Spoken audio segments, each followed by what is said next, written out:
Welcome to the very first episode of the Sunbro Show. This is something I really needed to introduce to the channel. My dreams for this show is to grow it into a gaming series where I have the freedom to try out some entertaining, wild ideas in a fast-paced format and put them all in together. These will be in between my top 10 videos because they take so long to produce. Coming up on today's horizon, we'll have an in-depth look at some of the crazy shenanigans going on in Dark Souls 2 right now, as a huge number of people return to Drangleic. Later on, I had the pleasure of being invited to play and record Square Enix's bombastic new remake of Final Fantasy VII. This first episode should get the ball rolling in a sense, get my audience on board. For the next episode, I've booked guests and interviews, and things are going to get better and crazier. So subscribe because I have top 10s coming as well, and I don't want anyone to miss out.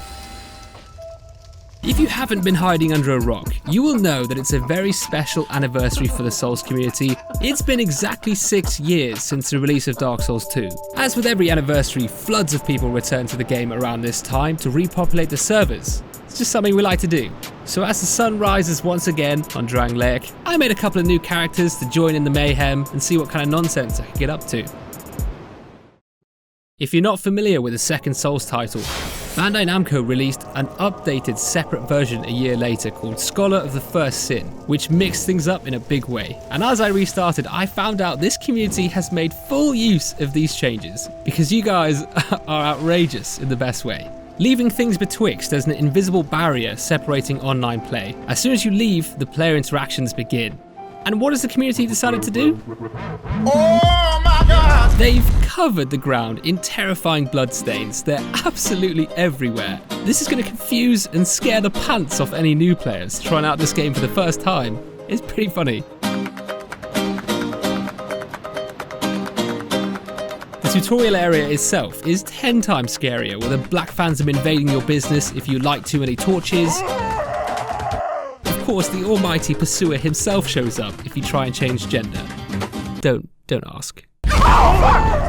Majula is as comforting as ever, best hub area in a Souls game. If I had to retire in a video game, I'd probably live out the rest of my life here by the sea.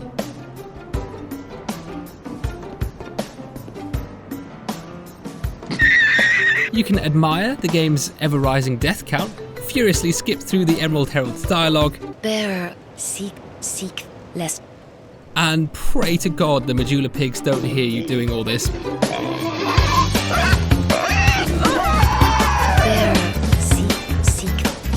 Every time I start a new round of invasions, I always start the session off with some optimistic, unrestricted region matchmaking. It's my wide-eyed naivety hoping that this time might be different.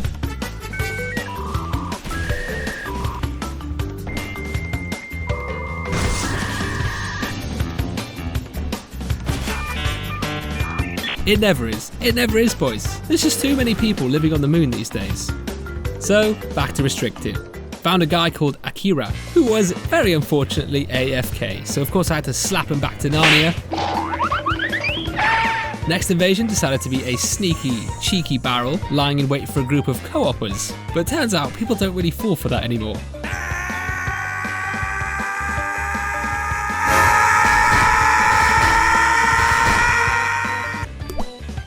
Then I invaded a guy with an illegal red name, and I knew I was in trouble.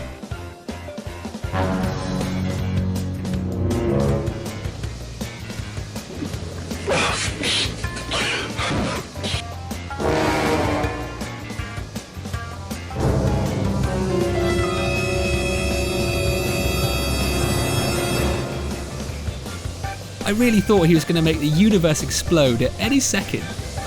Turns out I was wrong. So everyone, if you've ever been bullied by a cheater, take the maximum amount of vicarious satisfaction from this that you can. Enjoy it, man. Every dagger swipe and revenge backstab is for you. You're all most welcome.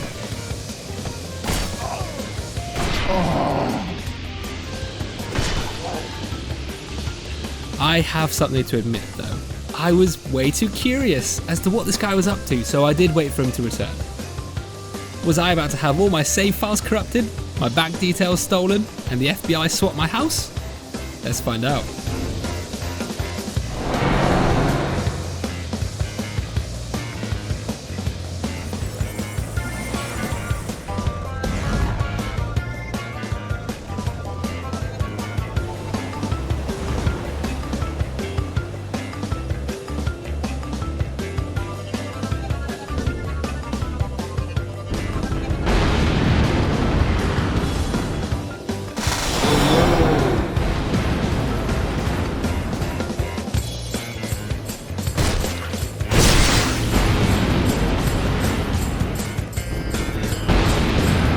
After all that, I then invaded poor old Akira for the second time, and he's still AFK. Seeing as this is the Sunbro show, I thought I'd make his day and allow him to get his bloodstain back. I just lit up his bonfire for a bit, get some sun rays in there, make his day, and peaced out.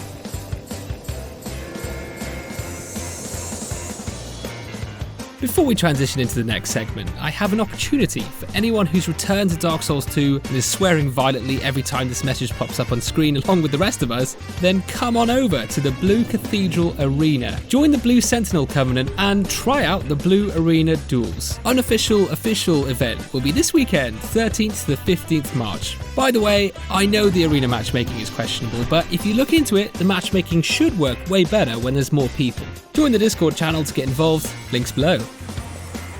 Now, the sun isn't just rising on Majula at the moment, it's also rising on a brand new action role-playing game from Square Enix. So there I was, experimenting with some new intros for my new Sunbro show, when all of a sudden, I get a message. Come and play Final Fantasy right now, you dumb top 10 idiot. So then I'm in London, this time at a Final Fantasy VII Remake preview, and the funniest part about all of this is I've never played any of the Final Fantasy games. How does he get away with it?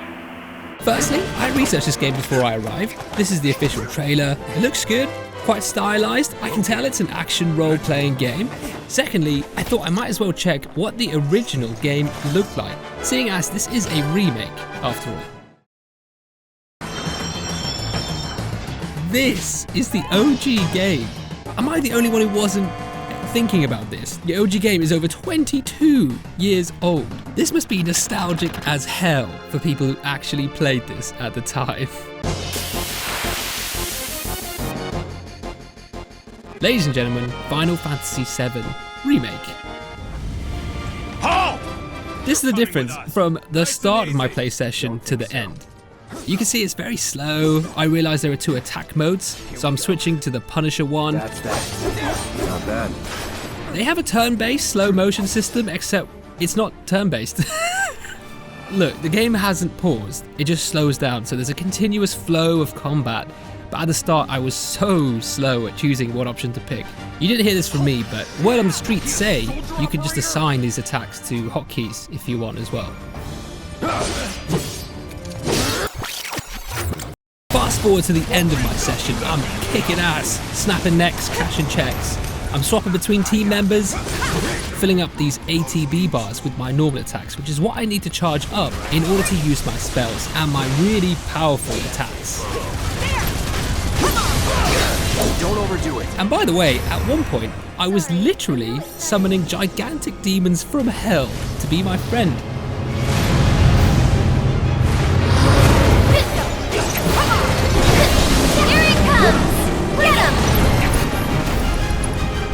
I went into this thinking I would take the investigative approach of finding out why Final Fantasy is so popular, and here are my considered thoughts. Conclusion number 1, the music in this game isn't just a bop, it isn't just banging. In fact, I would put forth to you that the music slaps.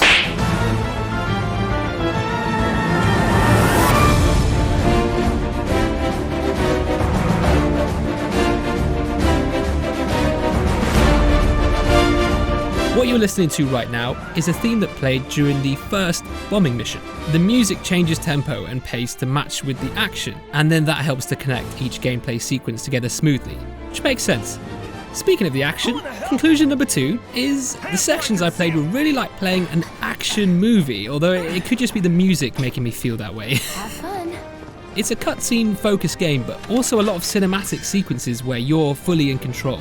The main thing is look how seamless it all is. The camera angles are quick paced and cinematic, and yeah, in my opinion, it just cut together like an action film. Drop the weapon! You got this. Yeah, what he said. Conclusion number 3. The characters and story. They are actually quite good, I thought, at least from the few chapters I got to play. And I'll tell you this right now, I actually laughed at some of the writing. Really enjoy to work with, though. Some of the casual throwaway one-liners were pretty amusing, Pretty cocky, ain't you? as well as just the general banter between your team members. You really hear that? Damn straight I do. Get help. In one point in the mission, we're breaking into one of the Mako reactors within the city of Midgard, with a squad of characters each with conflicting personalities and weaknesses, which works in the game's favour because you also need to swap between the different characters for gameplay reasons. And that happens. Well, so much for having Cloud do all the fighting. There are some places a sword just can't reach. Barrett can take on enemies at range, Tifa uses martial art styles, and Cloud is the main protagonist. After the action, you automatically cut back to his point of view, so even with a party of characters, you witness the story through Cloud. Hey, did you see me in action? Must have missed it. Oh, and he has a sword the length of his entire body. On the surface, you wouldn't see anything particularly likeable straight away. There's not like obvious heroes. For example, Cloud seems to be a self-serving mercenary. Come on, nobody do something this crazy just for money. They may not think you're a true believer, but you know what I think? Not interested. What? You better be worth the money, Merc. Every last gil. Barrett is brash and loudmouthed, but this is one of those games where the characters slowly reveal what they stand for and build upon their relationships. And most importantly, the character motivations felt believable, for the most part.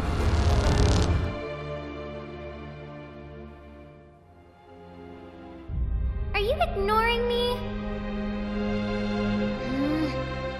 The story, of course, ties everything together. I picked up on the cyberpunk dystopian setting, where this group of misfits are part of an eco-terrorist group trying to save the planet from the evil president, Shinra.